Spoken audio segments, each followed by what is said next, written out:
A beautiful evening to you, and welcome to yet another moment of a sport extraordinary on Atlantic Television Network. My name is Emmanuel Michael. Glad to be here this evening to take you through the happenings in the world of sports this evening.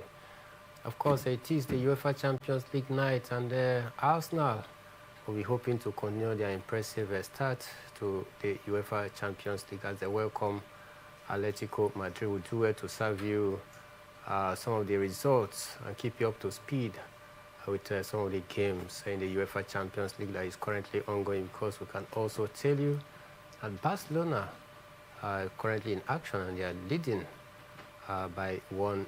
We'll do well to bring you some basketball news as well. But all these and many more is going to form the bulk of our conversation this evening when I come back from this short break. Don't go anywhere, because I'll be back in a jiffy.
Welcome back from that short break. I have with me this evening Mr. Jerry Daniel to do justice to some of these interesting stories that we have for you. Jerry, good evening and welcome to Sport Extra on Atlantic Television Network. Well, it's such a pleasure to be here on Atlantic Television Network to talk sports again, and also the beautiful game of football and across other sports. Thank you. All right, let's get started from the world of basketball, because the Nigerian Basketball Federation has announced Port Harcourt, Rivers State capital, as the host city for the finals of the 2025 Nigerian Men's Premier Basketball League a few days ago. According to a statement signed by the NBBF Vice President and Chairman of the Premier Basketball League, Bob Ogunade, and released by the Federation's Secretary, Mrs. Amina Amanchi. The decision followed the successful conclusion of the Atlantic and the Savannah conferences, after inviting bid from participating teams to host the final 8 and final 4 phases. The NBBF confirmed that Rivers Hoopers Basketball Club emerged as the sole bidder for both stages. In their proposal, Rivers Hoopers are pledged to provide a standard venue, adequate facilities, top-notch security, medical support, live online streaming of all games, transportation, to and fro competitions venue, and of course financial assistance also. Mr. Jerry, yes, Rivers State has become the bedrock of a final phase of Nigerian basketball league, especially in the last 2-3 years right now. What is it that they are doing differently that always give them this edge ahead of other states?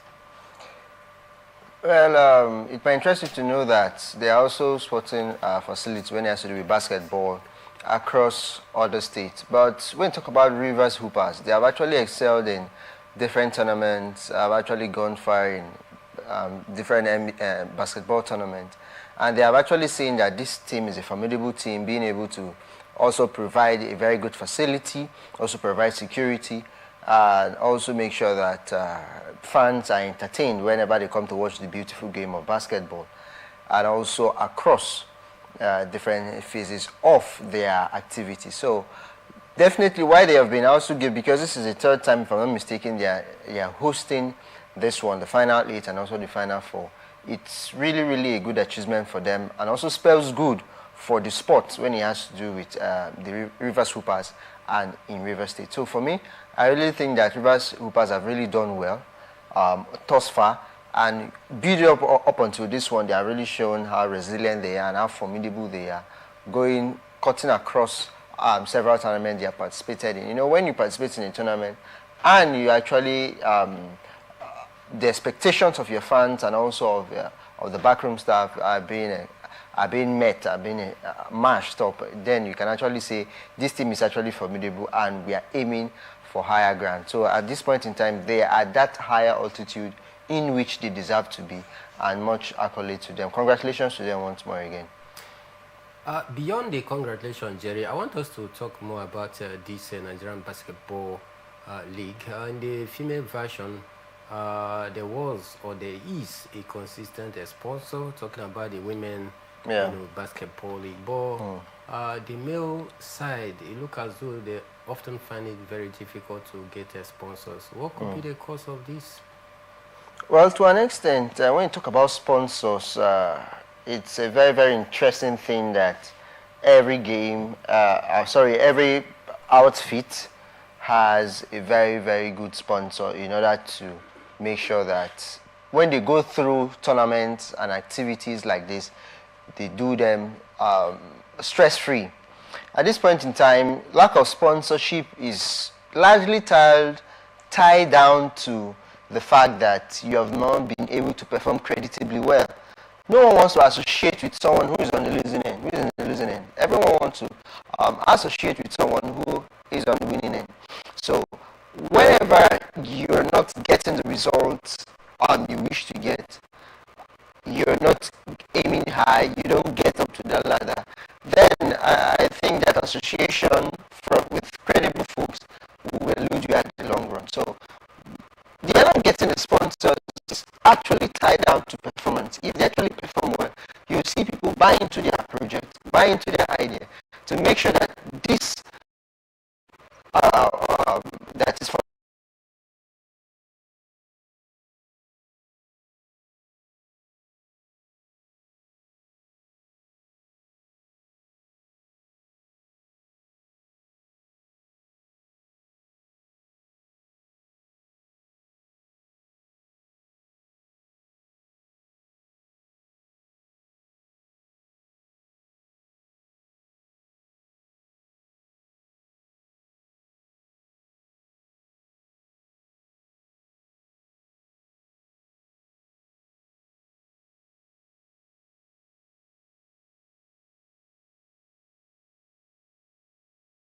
Final phase of the Nigerian Premier Basketball League right here, and then it's set to go down in Niger Street out there in the metropole, and it's a very big honor because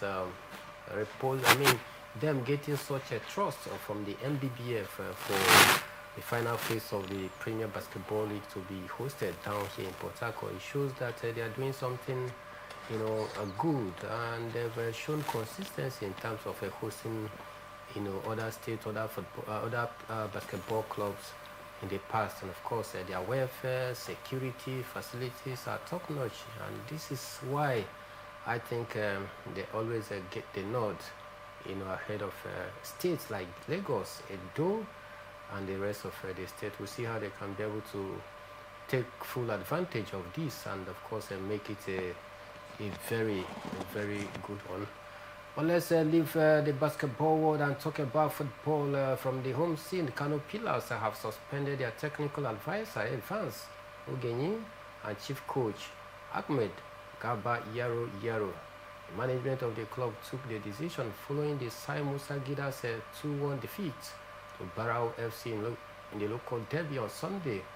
It was Kano Pillars' fourth defeat in the Nigerian Premier Football League this season. The four-time NPFL champion have also recorded 2 wins and 2 draws. Former captain and assistant coach Gambo Mohammed has been mandated to take temporary charge of the team. Mohammed will be assisted by goalkeeping coach Suleiman Shaibu and Ghazali Mohammed. Kano Pillars will host Niger Tornadoes in March the 10 fixtures this weekend. So, Jerry, for Kano Pillars, it's been a very turbulent season. Very. From losing 4 games, out of 8, they've lost 4, managed to win 2, drawn 2. They have been banned from playing at home because of the crowd violence in match game. In March week 8 rather, and against a newly promoted side where it was expected that they were going to get all 3 points. They also lost that one, and courtesy of that, they've relieved their coach, of his appointment. When Ahmed Musa came in and he was given a new position, there was this hooray and songs of joy in the air. That he's going to, of course, look after the team in a way and manner that Kano Pillar fans will be happy. But it looks as though it's not going to, it's not living up to that expectation. What is the cause of Kano Pillar's poor performance so far this season? Very disappointing one, I must say. Very disappointing one, because we saw the shambolic display in match day 8, and this act actually brings retrogression into the league, into the team, into their fans, and into the league, because these are part of the NPFL, the fans, the team, and the league, and those who make up the NPFL in general. So one very uninteresting fact is that crowd invasion. We barely see this in developed climes, and it's very disheartening that we have actually seen them up until this point in time. Now, looking at the management, headed by Nigeria's captain, Super Eagles captain, talking about Ahmed Musa, for me, he hasn't really done much. He hasn't really done much, because under his leadership, under his eyes, we're seeing acts such as this. Ahmed Musa is a very exposed player. He's played in Russia, he's played in Netherlands, he has played in England. Come on, he has the experience. So, we think that he is supposed to bring his wealth of experience into this Kano Pillars team to make sure that they perform creditably well. If you ask me, the team that is supposed to perform creditably well in the NPFL is Kano Pillars, because they are an old boy when it has to do with the NPFL. They're a very formidable team when it has to do with the NPFL. So, performing in such a shambolic manner is uncalled for, really uncalled for. He also has to share this. He also has to share the spoil. Now they have suspended Chief Ahmed Garba indefinitely, and also the technical director, talking about again. And they have also brought a former Nigerian international, talking about Gambo Mohammed, into the fray to hold on for a short period of time. But what Kano Pillars have done, sincerely, the way they have acted thus far, it doesn't really show professionalism for a team such as this. We do not expect this shambolic display from any other team, but if a certain Barao FC, the newly promoted setup, have done this, then we can actually say, oh, they are just coming from the NNL, they are just being inducted into the NPFL fray and all that, but not for a very formidable team such as Kano Pillars to actually behave in such a manner. So Ahmed Musa needs to buckle up. He needs to buckle up. To an extent, I even had to confirm that he is still there as the general manager of the team. I said, under Ahmed Musa's nose, this display is happening. No, we don't wish to see it anymore from Kano Pillars. And if we want to improve in our league, just like we talked about yesterday, the league is nothing to write home about. Every season, we keep seeing one shambolic display, one referee error, referee. Yes, we understand that even in senior climbs, in developed climbs and leagues, we actually see the center referee making some mistakes. But the mistakes our referees in our league make are very, very conspicuous, palpable mistakes. And don't blame the crowd sometimes for the outburst. Don't blame the crowd, because these are crowd rooting for their team to win. But at the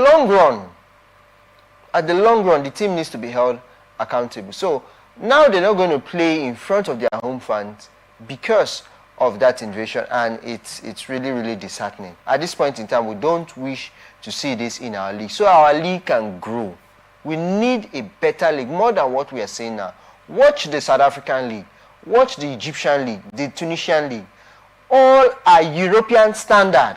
I mean European standard. We can compare them to for me, if you ask me, I prefer watching the Tunisian, Egyptian and South African league more than the German and French league, if you ask me.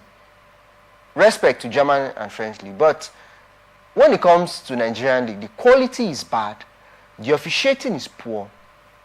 Composure is out of this world. So improvement, a lot of improvement is needed from the teams and also from the league.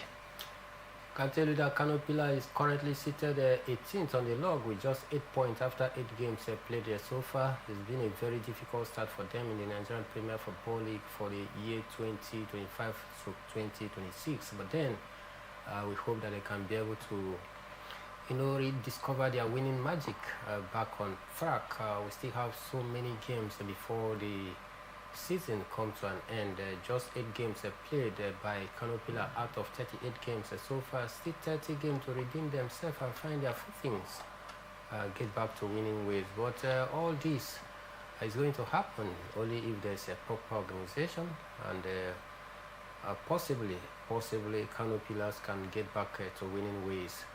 Away from that, let's head straight to Europe, because Group Technical Director of Italian Serie A side Udinese, Gianluca has said that it is almost impossible to score against Super Eagles goalkeeper Maduka Okoye during training.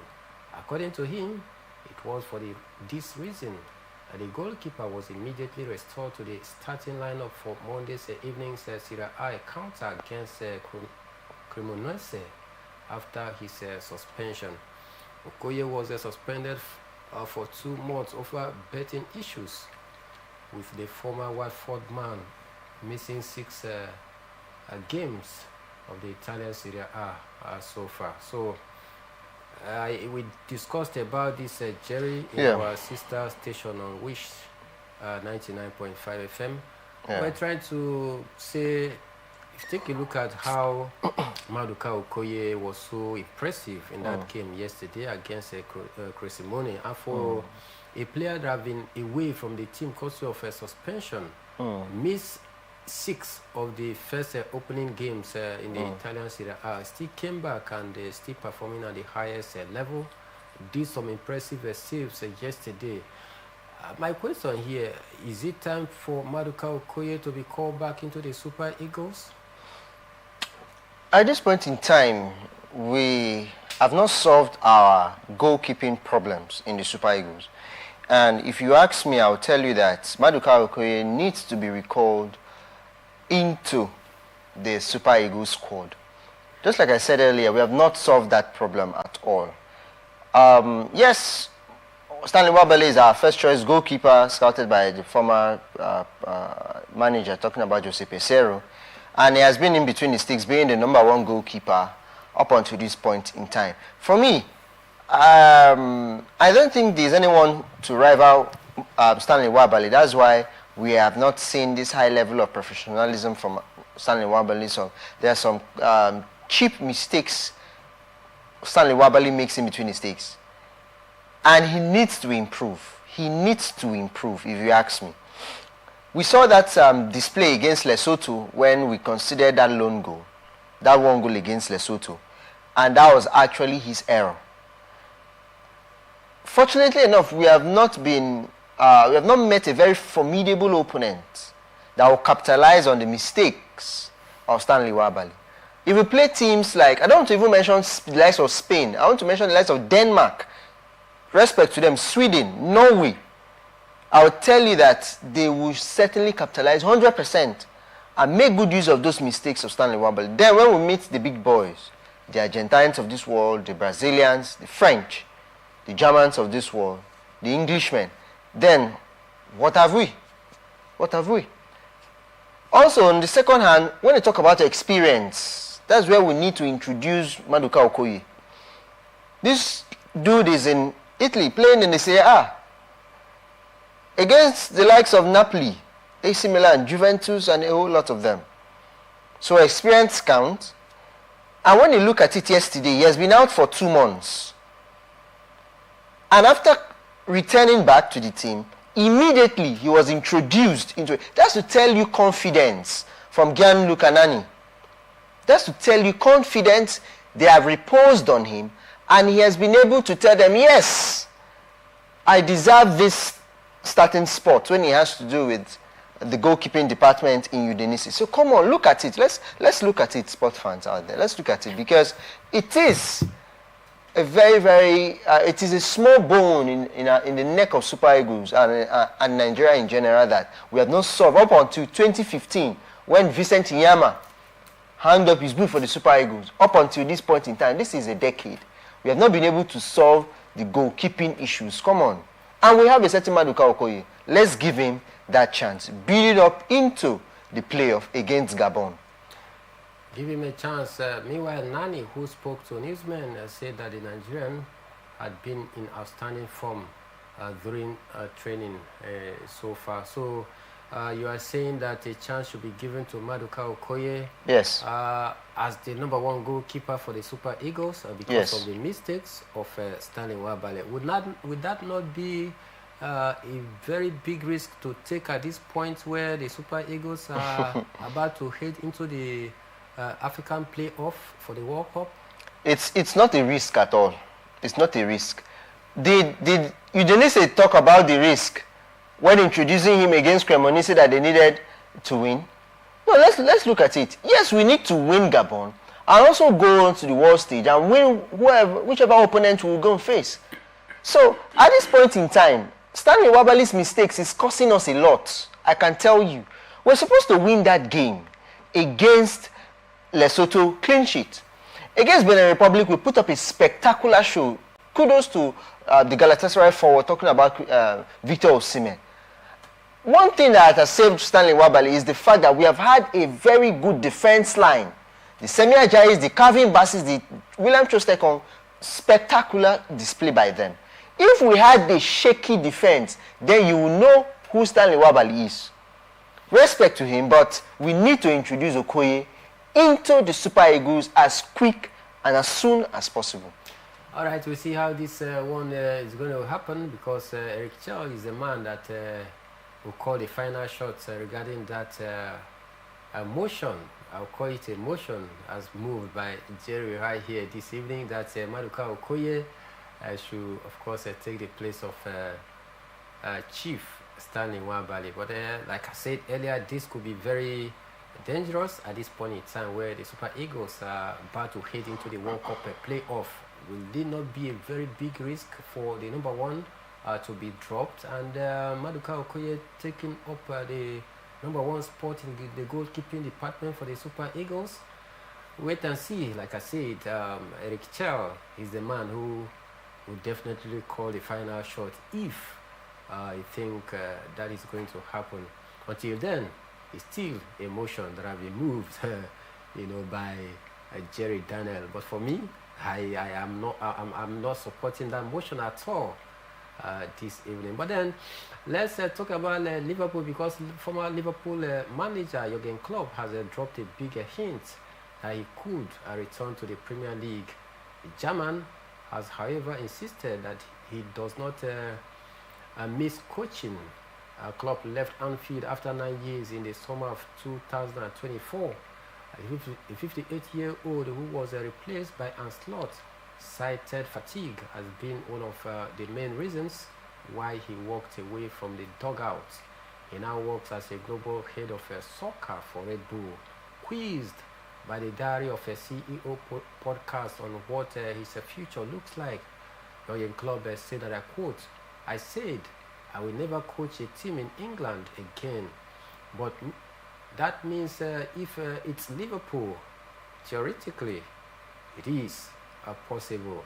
End of quote from Jurgen Klopp. So, Jerry, this hint is coming at a time where the Reds they're not performing, facing a very turbulent season. Time.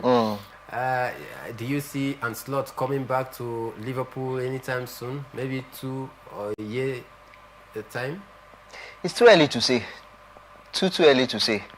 Just because Anslot has lost 4 games doesn't mean that he should get sacked. I'm not saying that he should get sacked. I'm just asking, do you see Jurgen Klopp returning to Liverpool in a year or 2 years' time? I'm not asking for the sack of Anslot. If Jurgen Klopp is coming back, what is he coming to do? He's not to coach. Who is the current coach of Liverpool? It's Anslot. So, either way, Anslot getting sacked or Anslot resigning, there must be a vacuum in the managerial position for Jurgen Klopp to come back. Except he's coming into... He spells it out that he's coming into another role in the club. But if he's talking about coaching and he's making reference to Liverpool, then Anslot needs to vacate his seat. But let's go to your question now. Do you see him, or do I see him rather, coming back in 1 or 2 years' time? Just like I told you earlier, it's too early to see. It's too early to see. Anslot has actually been a very, very good manager over time. On his first season, he actually got the English Premier League. But on a scale of 1 to 10, I would grade Anslot 6/10. Because the final against Newcastle, he lost it. Coming back to play the Community Shield against Crystal Palace, he lost it. So, losing 2 straight games in Wembley, that doesn't spell good for me. And he inherited a team that was built by Jurgen Klopp. Natural and fantastic. Secondly, it tells me that Anslot doesn't know how to buy players. He has recruited the likes of Isak and a whole lot of them, Frimpong, Verts, Kekes, Ekitike. Out of these 5, I can confidently tell you that it's just one that is performing creditably well. And who is that person? Hugo Ekitike. I mean, while all of these players he recruited into the team were fantastic in their previous teams. Is it Alexander Isak? Is it Florian Wirtz? Is it Milos Kekes? Is it Jeremy Frimpong? Is it Hugo Ekitike? Name them. But it's just one. But it's still too early to say because we saw a certain Didier Drogba in his first season. Flop. But you can't talk about Chelsea without talking about Didier Drogba. So, it's too early to say if Jurgen Klopp will actually come back into it because Liverpool needs to give Anslot time to prove his worth. They have actually spent money. I think £500 million to acquire these players. So, just getting an FA Cup or the Carabao Cup is not enough. The least they should be going for is the English Premier League and possibly the UEFA Champions League because of the amount they have spent in the last transfer windows. So, but Jurgen Klopp coming back to Liverpool, the Merseyside club, I can't really see for now. If the next 2-3 years Anslot still becomes champion, Liverpool still becomes champion of the English Premier League, are we going to still talk about Jurgen Klopp coming back? Remember, Jurgen Klopp stayed in Anfield for 9 years. He only got 1 Premier League. One Premier League. And a Champions League. And this is a manager that has just been there for a year and he has gotten the Premier League. So come on. Let's look at it once more again. Anslot should be given time, just as Jurgen Klopp was given. All right, we'll see how this one is going to work out, but we can tell you that in the UEFA Champions League, Barca is currently, yes, in action as we speak right now. And I can tell you that they have taken the lead, 2-0 against Olympiacos, about 43 minutes played so far. Yes, with Fabian Lopez with a brace in the first half. We can tell you the Barca team is lined up in a 4-2-3-1 formation with Rashford rather. Yes, topping the number 9 spot. But when we are back from this short break, we'll do it to give you some more details about the UEFA Champions League games tonight. Don't go anywhere, of course, we'll be back in a jiffy.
Alright, you're welcome back from that short break. Let's serve you some of the latest results coming in from the UEFA Champions League, because Barca, like I told you, they are currently in action against Olympiacos, and they've taken the lead at 2-0 heading into the first half. Goals are coming from, the boot of their player out there. Jerry, building up before this very game, we're just talking about the need for Barca to get a convincing win in this game against Olympiacos, and they are truly living up to the expectation, right? Despite the absence of the likes of their top striker Robert Lewandowski and of course Rafinha, they are doing the job. And also the likes of Ferran Torres actually missing, but he'll be available for the El Clasico. Actually, for me, I was really rooting out for Barcelona to trash Olympiacos because of their awful display in their last encounter against the reigning champions. Let me not use the word former. Reigning champions, talking about Paris Saint-Germain. Because in that game, when I saw the lineup, I was saying that it would be a narrow win for FC Barcelona. Looking at PSG, it would be a narrow win. Neither did I know that it would be the other way round. And what really caught my attention was the fact that key players were missing. The key players of PSG were missing. Talking about Ousmane Dembele and Vicha Varashalia. They were actually missing in the fray. A certain Mayulu, who is not even a starter, got the first goal. A certain Goncalo Ramos, who is not even a starter, got the winner. So when you look at it, that day was a dark day when it has to do with football in Barcelona. It was really a black one because of that loss. Imagine if PSG had Varashalia and Dembele in that fray. We're not going to be talking about 4-1 defeat. So let's look at it once more. You might surprise it that it might not end that way. That is not how football works. You might we understand. Your best of legs in the pitch of play, and you still get humiliated. But little or relatively unknown players will just start and they do something magical. That is how football is. Yes, we understand that. They do something magical. That magical thing they did when they played Barcelona. If we had these two players, it could have been more magical. Look at the final against Inter Milan. 5-0 bashing. So I still stand on my word. If they were present in that match, it wouldn't have ended 2-1. It would have ended, the least should be 4-1. All right, we'll see how this will work out. But we can also tell you that Karat Amati is currently in action against the Pafos. And the Pafos are down by a man because of a first half a red card. But then that match is still zeros as we speak. Other game that is set to light up your television screen tonight, we see Arsenal welcoming Atletico Madrid at the Emirates Stadium by 8 p.m. Jerry, this is one game that so many persons want to keep their eye glued to because of how strong these two teams are. And of course, the two teams have shown some level of consistency so far this season. This season. Arsenal currently doing pretty well. Atletico Madrid as well. Not doing bad at all in the La Liga. How do you see this one panning out tonight? It's a big game. Very big game. Very, very big game. Atletico Madrid traveling to London. I saw online that post. I don't want to really hold. I don't want it to hold waters in my own opinion. The facility in which Atletico Madrid trained, the Arsenal facility, they were not treated fairly. They were not treated fairly. But I don't know how true that is. But coming into this game now, it's a very, very big game. Very, very big game. I think this is the biggest game when it has to do with this match day 3. The biggest, pardon me please. Arsenal is a very formidable team. Looking at their recent performances for the past 4 years. And now they are in action against a very, very formidable opponent, talking about Atletico Madrid, who has even trashed Real Madrid this season 5-2.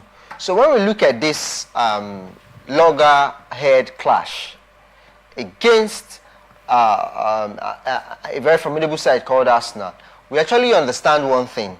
And what is that? Champions are clashing. Some people say, Arsenal have not been champions for years, but I will tie it down to the fact that they have been performing creditably well over the years.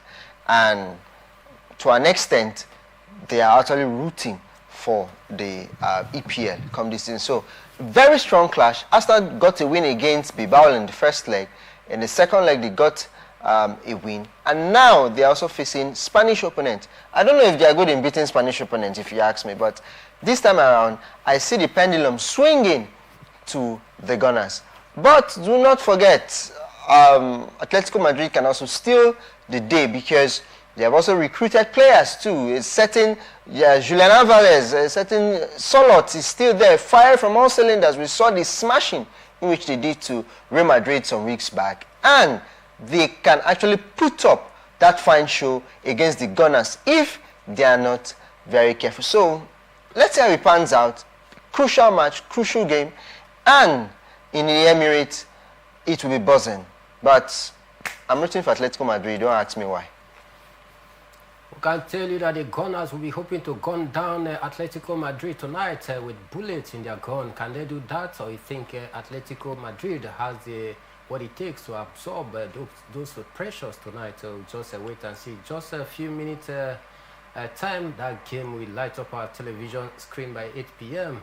We'll see who takes the day. But then I can tell you, Jerry, that Arsenal seems to have a very good record against the Spanish side, because they remain the only Spanish team in the history of the UEFA Champions League to beat the Spanish side in six straight games. But then for Atletico, we talk about the UEFA Champions League group games. In their last 7 games, they've won 6. Does this in any way give them, that balancing to come and fight at the Emirates and see if they can get a point or even 3 points?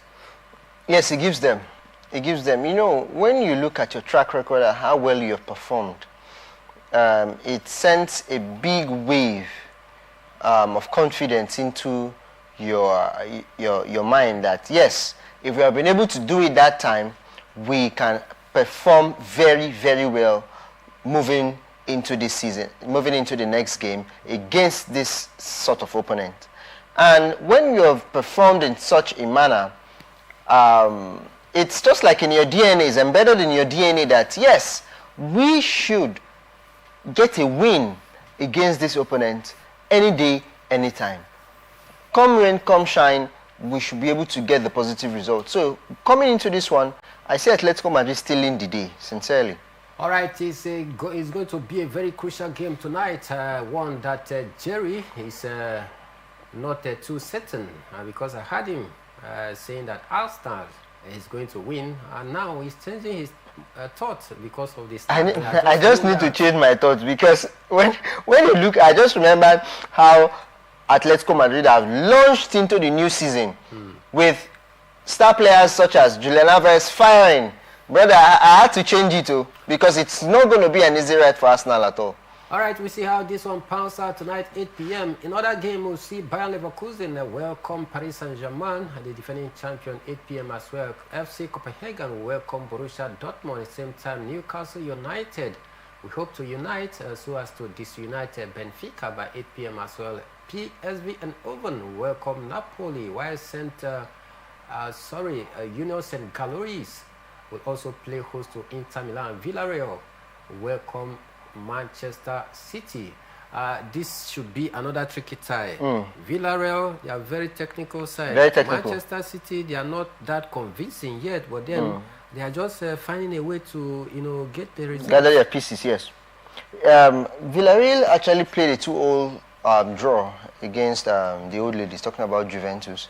In that encounter, it was a very, very tough one for Villarreal, because Juve actually came all out, got the goals. Then Villarreal actually came back into the game to level it up through former Chelsea player and former Juventus player, talking about Renato Vega. So that tie was 2-2 draw. Then moving into this one, you have a Man City side that is not in form. On a scale of 1 to 10, Man City is 6/10 at this moment. They just have an informed striker, talking about Erling Haaland, who is firing from all cylinders. And the team has not fully blended. They have not integrated into that team work we saw 2 years back. All right, moving on to other stories. This evening, I can tell you that Vincent Kompany has extended his contract as the head coach of Bayern Munich by 2 years until 2029. The Bundesliga champions announced on Tuesday. Note that Bayern's first choice when he was appointed in the summer of 2024. The Belgian company reclaimed the German title for the Bavarians from Bayern Leverkusen in his debut season at the club. This time, the 39-year-old has Bayern flying with 11 wins in 11 games so far, sitting atop of the UEFA Champions League table. as we speak right now. So for Vincent Company, not too many persons trusted in his coaching ability when he was signed on. But then, look as though he has been able to gain the full confidence of the Bavarians.